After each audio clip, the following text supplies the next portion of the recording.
Perkenalkan, nama saya Farel Gibson Sembiring dengan NIM 192406038. Di sini, saya akan menjelaskan tentang proyek sistem pendukung keputusan yang telah kami selesaikan secara kelompok.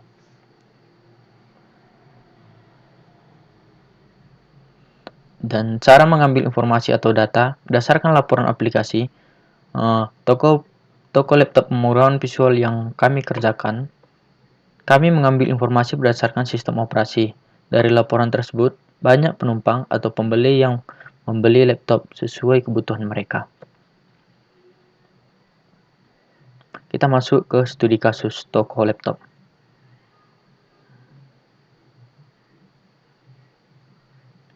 Dalam penggunaan laptop, sistem operasi yang paling sering dipakai oleh user yaitu Windows, Linux, dan macOS.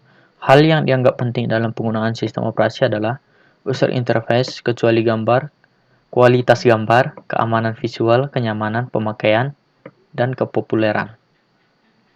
Di sini, faktor yang mempengaruhi. Yang pertama, kenyamanan pemakaian.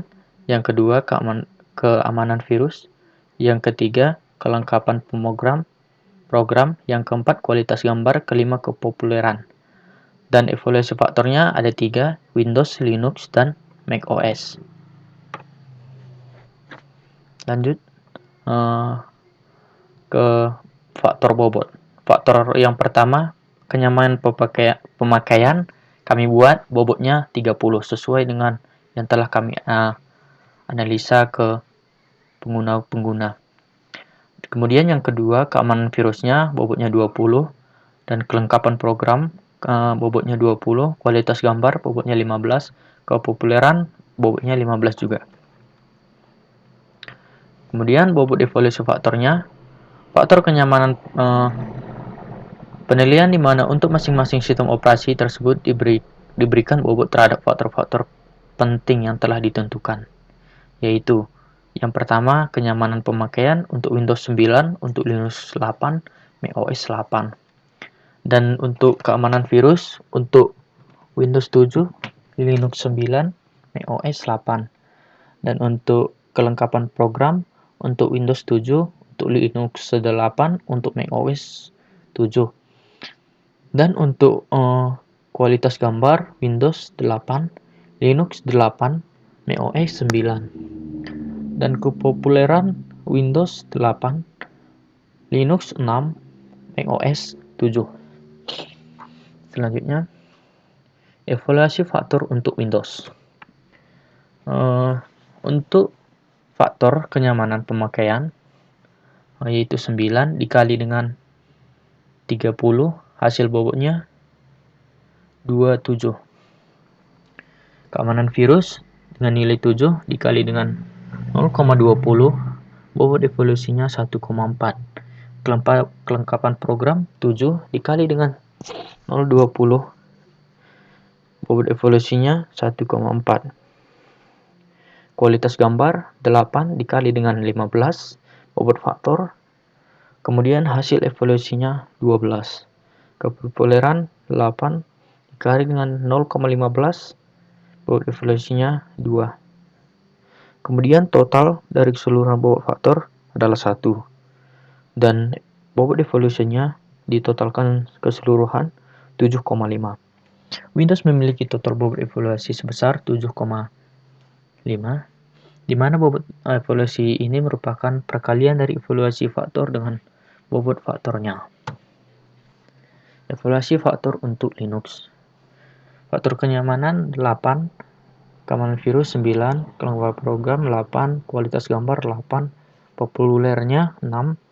Kemudian dikali dengan bobot faktor yang telah ditentukan 0,3, 2, 15, 2. Dan evaluasi bobotnya 2216.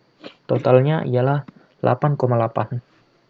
Linux memiliki total bobot evaluasi sebesar 8,8, di mana bobot evaluasi ini merupakan perkalian dari evaluasi faktor dengan bobot faktornya.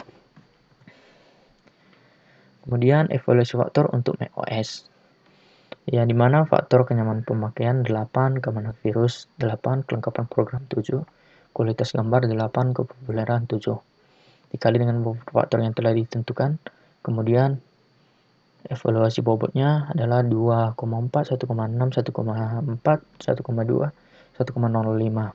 Dengan total bobot faktor adalah 1 seperti yang telah ditentukan, dan total bobot evaluasi adalah 7,65.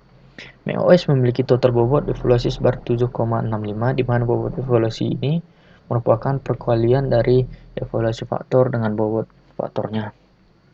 Kemudian kita masuk ke hasil.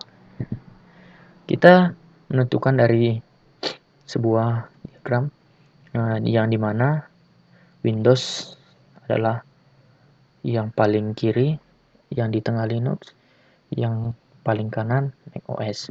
Dari hasil tersebut dapat disimpulkan bahwa Linux adalah sistem operasi terbaik.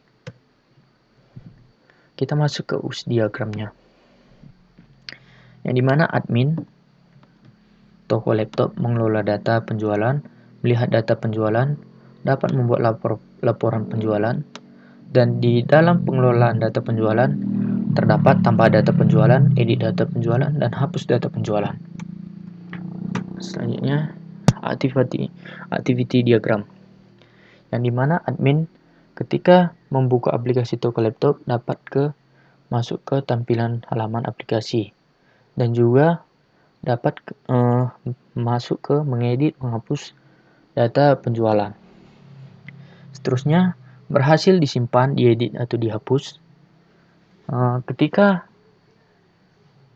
data berhasil, data tidak berhasil dihapus gitu. Kemudian ketika data berhasil akan mengeluarkan data berhasil dihapus atau diedit. Kemudian selanjutnya masuk ke tampilan aplikasi. Kemudian yang terakhir menutup aplikasi. Oke, sekian presentasi dari project yang telah kami selesaikan. Saya atas nama Parel. Sekian dan terima kasih.